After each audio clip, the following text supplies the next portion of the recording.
تمام تعریف اللہ کے لیے ہے۔ میں اس کی حمد بیان کرتا ہوں، اس سے مدد چاہتا ہوں اور اس سے مغفرت طلب کرتا ہوں۔ میں اللہ کی پناہ چاہتا ہوں اپنے نفسوں کی برائیوں سے اور اپنے برے اعمال سے۔ جسے اللہ ہدایت دے اسے کوئی گمراہ کرنے والا نہیں، اور جسے وہ گمراہ کر دے اسے کوئی ہدایت دینے والا نہیں۔ اور میں گواہی دیتا ہوں کہ اللہ کے سوا کوئی معبود برحق نہیں، وہ اکیلا ہے، اس کا کوئی شریک نہیں۔ اور میں گواہی دیتا ہوں کہ محمد اللہ کے بندے اور اس کے رسول ہیں۔ اے ایمان والو، اللہ تعالیٰ سے اتنا ڈرو جتنا اس سے ڈرنا چاہیے، اور دیکھو مرتے دم تک مسلمان ہی رہنا۔ اے لوگو، اپنے پروردگار سے ڈرو جس نے تمہیں ایک جان سے پیدا کیا اور اسی سے اس کی بیوی کو پیدا کر کے ان دونوں سے بہت سے مرد اور عورتیں پھیلا دیں۔ اس اللہ سے ڈرو جس کے نام پر ایک دوسرے سے مانگتے ہو، اور رشتے ناطے توڑنے سے بھی بچو، بے شک اللہ تعالیٰ تم پر نگہبان ہے۔ اے ایمان والو، اللہ تعالیٰ سے ڈرو اور سیدھی سیدھی یعنی سچی باتیں کیا کرو، تاکہ اللہ تعالیٰ تمہارے کام سنوار دے اور تمہارے گناہ معاف فرما دے، اور جو بھی اللہ اور اس کے رسول کی تابعداری کرے گا اس نے بڑی مراد پالی۔ اما بعد، آج کا یہ بیان ایک ایسی عبادت کے بارے میں ہے جسے اللہ عز و جل پسند کرتا ہے اور جس سے وہ خوش ہوتا ہے۔ قرآن میں اللہ نے اس عبادت کا حکم دیا ہے اور اس کے پیارے رسول نے اس کی ترغیب دلائی ہے۔ جس کے ساتھ اللہ بھلائی کا ارادہ فرماتا ہے اسے اس کی راہ پر لگا دیتا ہے، اس کی طرف رہنمائی کرتا ہے اور اس کے لیے اس کے دروازے کھول دیتا ہے۔ پھر وہ اس کے سائے میں آرام، اس کے اندر روحانی تسکین اور اس کے دامن میں راحت پاتا ہے۔ یہ وہ عبادت ہے جسے انبیاء اور رسولوں نے لازم پکڑا اور صالحین و اولیاء نے اسی پر بھروسہ کیا تو اس کے ذریعے انہوں نے سکون پایا، اس کی شیرینی چکھی اور اس کی برکتیں دیکھیں۔ اللہ کے بندو، دعا عبادت کا مغز اور اس کا جوہر ہے، اس کی سب سے نمایاں اور واضح شکل ہے، بلکہ حقیقت میں دعا ہی عبادت ہے۔ اس لیے کہ دعا کی اصل حقیقت اللہ کے سامنے اپنی محتاجی ظاہر کرنا اور اللہ کے سوا ہر طاقت اور قوت سے برات کا اظہار کرنا ہے، اور یہی بندگی کی علامت ہے۔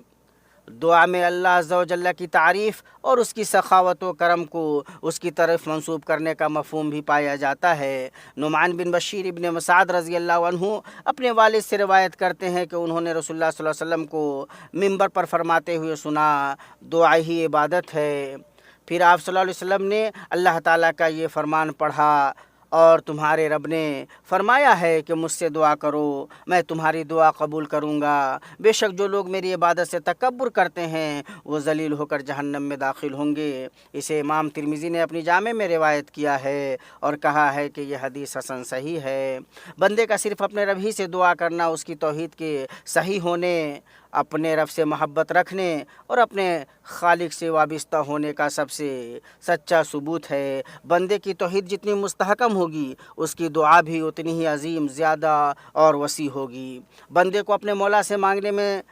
لذت محسوس ہوگی اور دعا اس کی عادت اور معمول بن جائے گی۔ دعا کی لذت سے وہی محروم ہوتا ہے جو سزا کا مستحق ہو، اور اس سے دھوکے میں وہی ہے جو بے توفیق اور متکبر ہو۔ دعا طاقتوروں اور کمزوروں دونوں کا ہتھیار ہے، انبیاء اور برگزیدہ لوگوں کی پناہ گاہ ہے، اور اسی کے ذریعے وہ ہر مصیبت کو دور کرنے کا سوال کرتے ہیں۔ خوش نصیب ہے وہ شخص جسے اللہ نے دعا کی محبت دے دی، اسے قبولیت کے اسباب سکھائے، اس کے آداب سے آگاہ کیا اور اسے ان چیزوں سے دور رکھا جو دعا میں ممنوع ہیں اور قبولیت میں رکاوٹ بنتی ہیں۔ جو بندہ اپنے رب سے اس طرح دعا کرتا ہے جس طرح اس کا رب پسند کرتا ہے، اللہ اسے اپنے قریب کر لیتا ہے، اسے عزت دیتا ہے، پناہ دیتا ہے اور اسے عزیز بناتا ہے۔ اور جسے دعا کی توفیق دے دی گئی اس کی قبولیت چاہی گئی، اور جب بندے کو یہ کنجی دے دی جاتی ہے تو اللہ اس کے لیے دروازے کھولنا چاہتا ہے۔ عمر فاروق رضی اللہ عنہ فرماتے ہیں، میں قبولیت کی فکر نہیں کرتا بلکہ دعا کی فکر کرتا ہوں، کیونکہ جب مجھے دعا کی توفیق مل جاتی ہے تو قبولیت بھی اس کے ساتھ ہوتی ہے۔ چونکہ رب العالمین بے نیاز، قابل حمد، بے انتہا فیاض، علم والا، کریم، قریب اور دعا قبول کرنے والا ہے، اس لیے وہ پسند کرتا ہے کہ اس کے بندے اپنی زبانوں سے اپنی تمام دینی اور دنیاوی حاجات مانگیں، چاہے وہ کم ہوں یا زیادہ، چھوٹی ہوں یا بڑی، اور اس سے وہ سب کچھ طلب کرے جو ان کے لیے نفع مند ہو اور ان سے نقصان دور کرے۔ اس لیے کہ جب بندہ اپنی ضرورت اپنے رب سے مانگتا ہے تو اپنے مالک کے سامنے اپنی حاجت اور اپنی محتاجگی کا اظہار کرتا ہے، اور یہ چیز اللہ کو پسند ہے، بلکہ وہ یہ چاہتا ہے کہ اس کا بندہ زیادہ سے زیادہ دعا کرے، کیونکہ اس کی دعا کا پھل یقینی ہے۔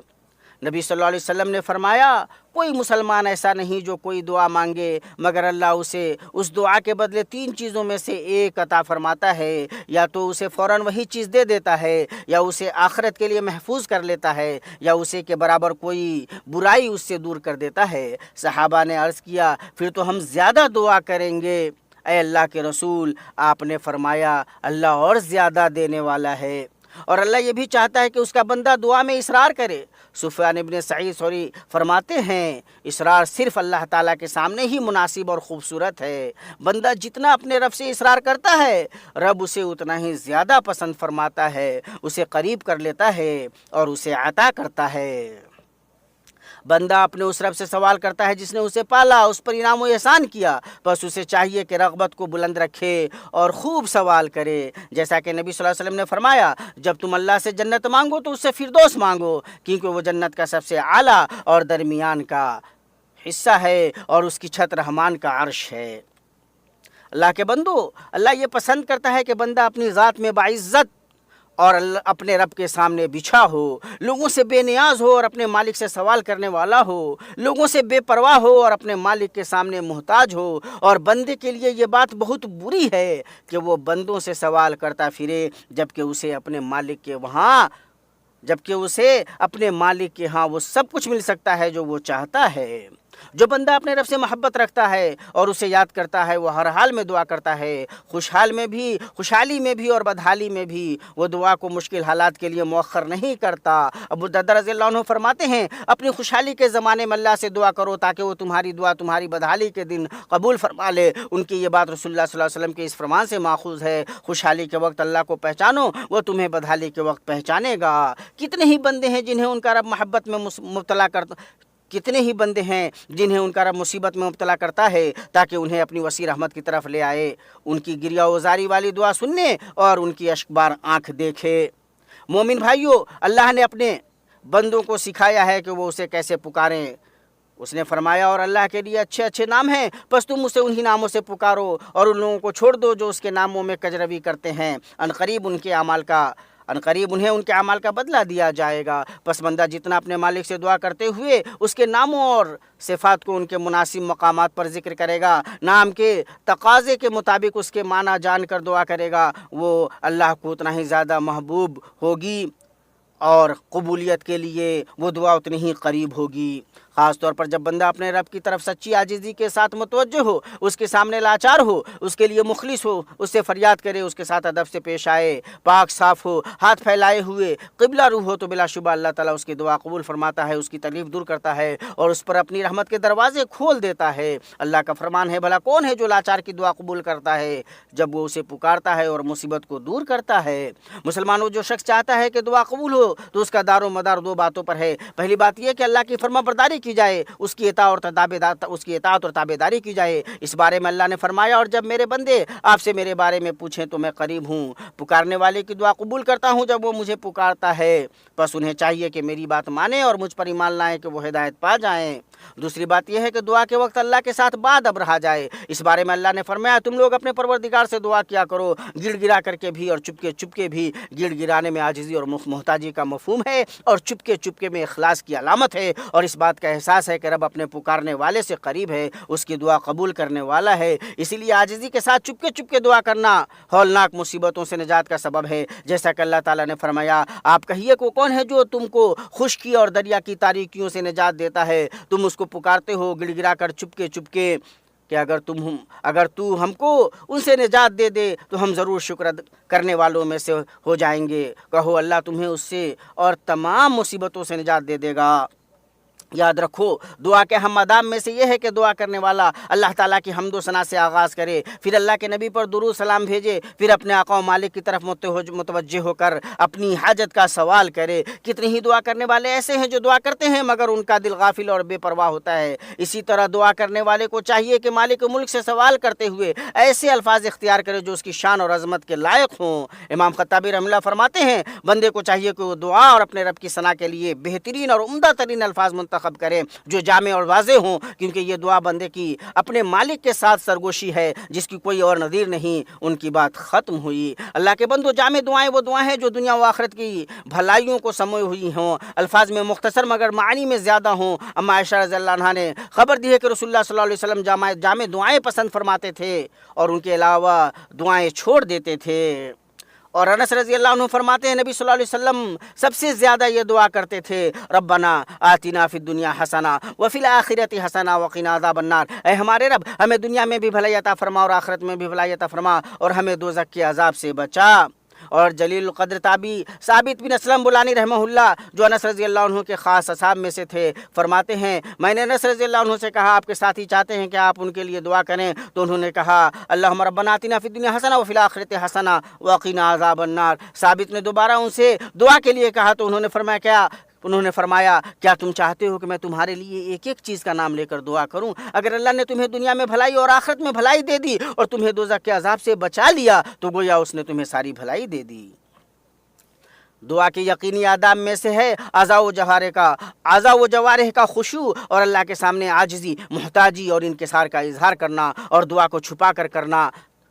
تاکہ اللہ کے اس حکم کی تعمیل ہو، اپنے رب کو عاجزی کے ساتھ اور چھپ کر پکارو، بے شک وہ حد سے گزرنے والوں کو پسند نہیں کرتا۔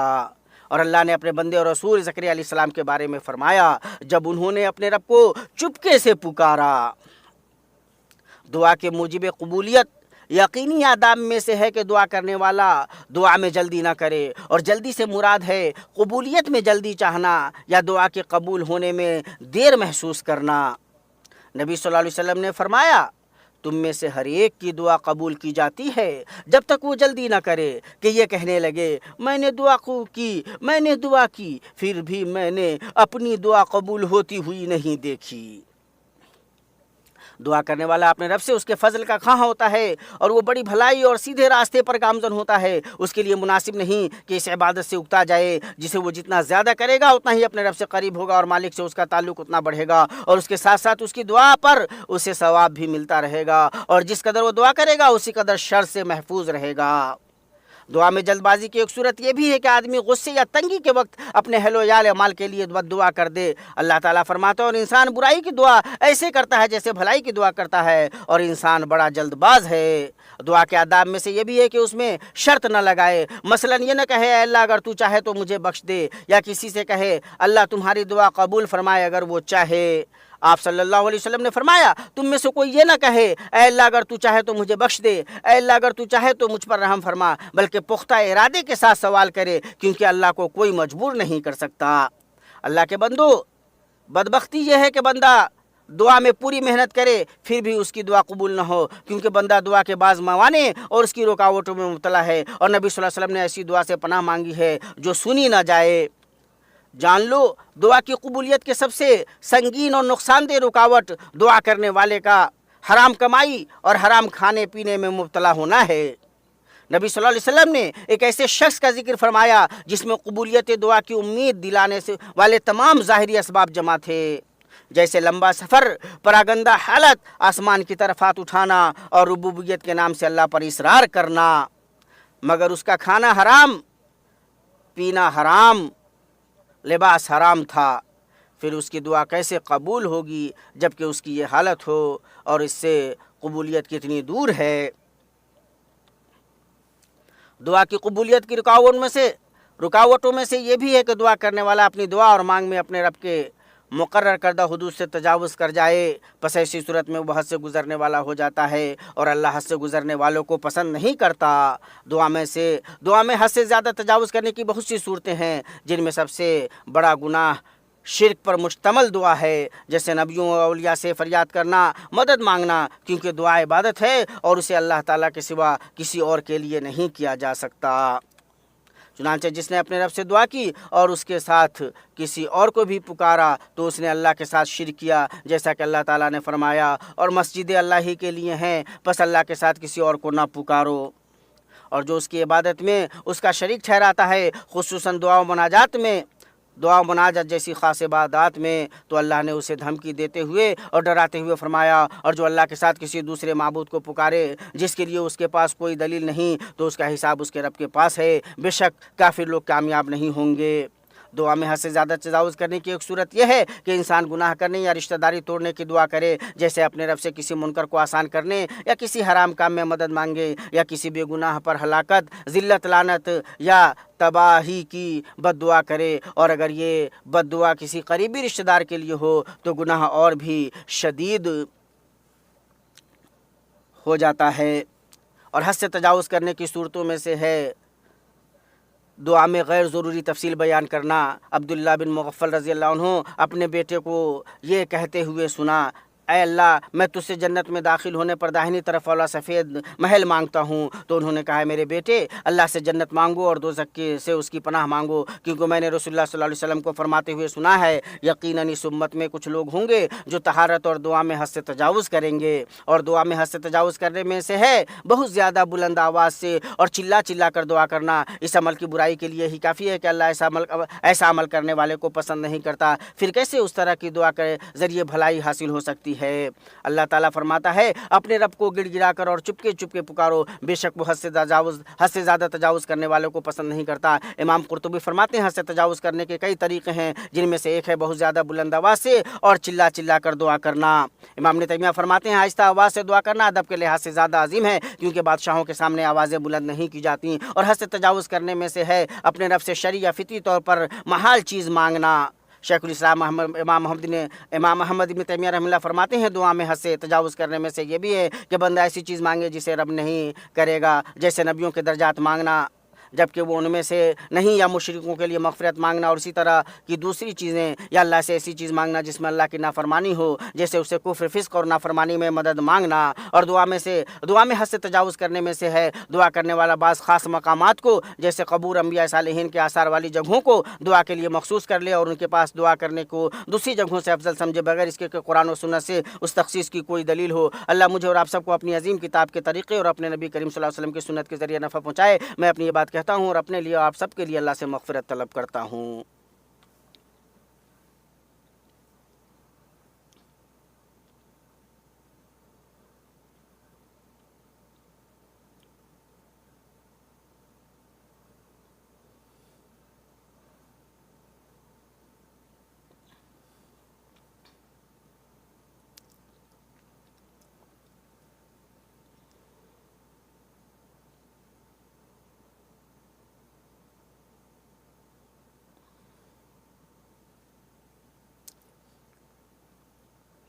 ہر قسم کی تعریف اللہ کے لیے ہے۔ اس نے اپنے بندوں پر احسان کیا بئی طور کہ اس نے ان کے لیے اپنے دروازے کھولے، انہیں دعا کرنے کا حکم دیا اور دعا قبول کرنے کا ان سے وعدہ کیا۔ میں اس کی حمد بیان کرتا ہوں، اور حمد بھی اس کی نعمتوں میں سے ہے، اور میں اس سے اس کے مزید فضل و کرم کا سوال کرتا ہوں، اور میں گواہی دیتا ہوں کہ محمد اس کے بندے اور رسول خاتم الانبیاء ہیں۔ جب تک زمین و آسمان رہیں، ان پر اور ان کے نیکو متقی آل و اصحاب پر دائمی درود نازل ہو اور بہت زیادہ سلامتی ہو۔ اما بعد، اللہ کے بندو، توفیق یافتہ بندہ وہ ہے جو اپنے رب سے دعا کرنے کے لیے سب سے معزز اوقات و حالات اختیار کرتا ہے اور سب سے افضل دعائیں تلاش کرتا ہے۔ چنانچہ وہ مغفرت کی طلب کے لیے رات کے آخری حصے کا قصد کرتا ہے، جب اللہ سبحانہ آسمان دنیا پر اس طرح نازل ہوتا ہے جس طرح اس کی عظمت و جلال کے شایع نشان ہے، اور وہ اپنے رب سے اذان و اقامت کے درمیان اس کا فضل مانگتا ہے، اور جمعہ کے دن کی آخری گھڑیوں میں اور اپنی نماز کے سجدوں میں اور فضیلت والے معظم زمانوں میں، جیسے رمضان کے آخری عشرے میں، ذی الحجہ کے پہلے عشرے میں، اور عبادتوں کے مکمل ہونے پر جیسے حج میں اور نماز کے آخری حصے میں بطور خاص سلام سے پہلے، جیسے ہمارے نبی صلی اللہ علیہ وسلم اکثر کیا کرتے تھے۔ اور جہاں تک حالات کی بات ہے تو ہر اس حال میں جس میں بندہ اپنے دل کی صفائی، نیت کا اخلاص، درست سمت اور رغبت کی سچائی پاتا ہو، سب سے اچھی اور جامع دعائیں کرتا ہے۔ ایمانی بھائیوں، سب سے اچھی اور جامع دعائیں وہ ہیں جو قرآن کریم میں وارد ہوئی ہیں، کیونکہ انہیں اللہ نے کہا ہے، وہ اللہ کی کہی ہوئی ہیں اور اپنے بندوں کی ان کی طرف رہنمائی کی ہے، اور اللہ نے اپنے بندوں کی ان کی طرف رہنمائی کی ہے اور برگزیدہ پیغمبروں کی دعاؤں میں سے بیان کیا ہے۔ ان دعاؤں میں سے بعض دعائیں متقیوں اور عارفوں کے امام محمد صلی اللہ علیہ وسلم اور حنفاء کے امام آپ کے باپ ابراہیم علیہ السلام اور عظیم رسول آپ کے بھائیوں کی ہیں، جو جاننے والوں میں اللہ کو سب سے زیادہ جانتے ہیں اور سب سے زیادہ اس کی صفات کی معرفت رکھتے ہیں۔ اور عظیم و جلیل تابعی امام محمد بن سیرین سے نماز میں دعا کے سلسلے میں پوچھا گیا تو فرمایا ان کی محبوب ترین دعائیں وہ تھیں جو قرآن کے مطابق ہوتیں۔ برکتوں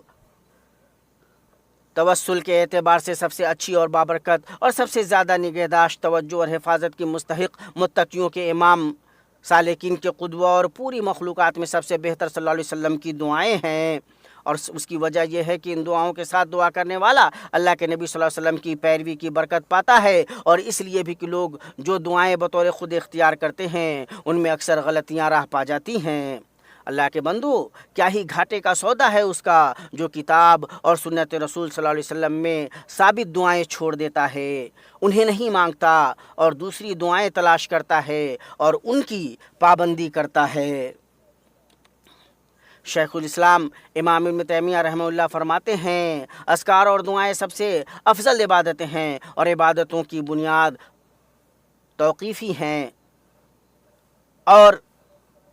ان کی بنیاد اتباع ہے، خواہش نفس اور بدعت نہیں۔ چنانچہ نبی دعائیں اور اذکار سب سے اچھی دعائیں اور اذکار ہیں جن کی تلاش دعا کرنے والا کرتا ہے، اور ان اذکار و ادعیہ کو اپنانے والا امان و سلامتی کی راہ پر ہے، اور ان کے فوائد و نتائج زبان بیان نہیں کر سکتی اور انسان ان کا احاطہ نہیں کر سکتا۔ قاضی ایاز رحمہ اللہ فرماتے ہیں، اللہ تعالیٰ نے دعا کرنے کا حکم دیا، اپنی کتاب میں اپنی مخلوقات کو دعا سکھلایا۔ اللہ کے نبی صلی اللہ علیہ وسلم نے اپنی امت کو دعا کرنا سکھلایا، اور اس میں کئی چیزیں اکٹھی ہو گئیں: توحید کا علم، زبان کی معرفت اور امت کی خیر خواہی۔ چنانچہ کسی کو آپ صلی اللہ علیہ وسلم کی دعاؤں سے نہیں ادھر ادھر پھرنا چاہیے۔ سب سے عظیم، نفع بخش اور محکم دعائیں وہ ہیں جو اس مقصد تک پہنچانے والی ہوں جس کے لیے انس و جن پیدا کیے گئے ہیں، اور وہ ہے اللہ رب العالمین کے لیے بندگی کو پورا کرنا۔ اسی لیے پوری سورہ فاتحہ دعا ہے جس کی ابتدا اللہ کی ثنا سے ہوتی ہے اور اختتام اس سے ہدایت کے سوال پر ہوتا ہے۔ بندہ دن و رات بار بار اس کی تلاوت کرتا ہے کہ دعا کی شکل میں جو خیر محض اس میں ہے اسے حاصل کرے، اور اللہ کے نبی صلی اللہ علیہ وسلم نے معاذ رضی اللہ عنہ کو نصیحت کی کہ وہ ہر نماز کے بعد یہ کہنا نہ بھولیں، اے اللہ تو میری مدد کر اپنے ذکر، شکر اور اچھی عبادت پر۔ اور اللہ سے کسی چیز کی دعا نہیں کی گئی جو اسے عافیت سے زیادہ محبوب ہو، اس لیے کہ عافیت تمام شر اور اس کے اسباب سے نجات کا جامع کلمہ ہے۔ مسلمانوں، تم اپنے اس دن ہدایت کی ہوئی رحمت اور عطا کی گئی نعمت ہمارے نبی محبوب اور سردار محمد بن عبداللہ پر خوب درود و سلام بھیجو۔ اے اللہ درود و سلام اور برکتیں نازل کر آپ پر، آپ کی پاکیزہ آل پر، اور اے اللہ تو راضی ہو جا تمام برگزیدہ صحابہ کرام سے، تابعین سے، اور انہی کے ساتھ اپنے فضل و کرم سے ہم سے بھی اے عزیز و غفار۔ اے اللہ اسلام اور مسلمانوں کو غلبہ عطا کر، شرک اور مشرکین کو ذلیل کر، تو اپنے دشمن دین کے دشمنوں کو تباہ کر۔ اے اللہ کمزور مسلمانوں کا معین و مددگار اور ناصر و حامی ہو جا۔ اے اللہ فلسطین میں تو ان کا ہو جا، اے قوی و عزیز، اے سب سے اچھے مددگار۔ اے اللہ ہماری سرحدوں کی حفاظت فرما، ہمارے سپاہیوں کو غلبہ عطا کر، ہمارے گھروں اور وطنوں میں ہمارے گھروں اور وطنوں میں امن دے۔ اے اللہ ہمارے سربراہ خادم حرمین شریفین کو اس چیز کی توفیق دے جو تجھے پسند کرتا ہے اور جس سے تو راضی ہوتا ہے، انہیں نیکی اور تقوی کی راہ پر چلائے رب العالمین۔ ان کی اور ان کے ولی عہد کی ان معاملات مدد فرما جن میں لوگوں اور ملک کی بھلائی ہو۔ پاک ہے ہمارا رب جو بہت بڑی عزت والا ہے، ہر اس چیز سے جو مشرک بیان کرتے ہیں، پیغمبروں پر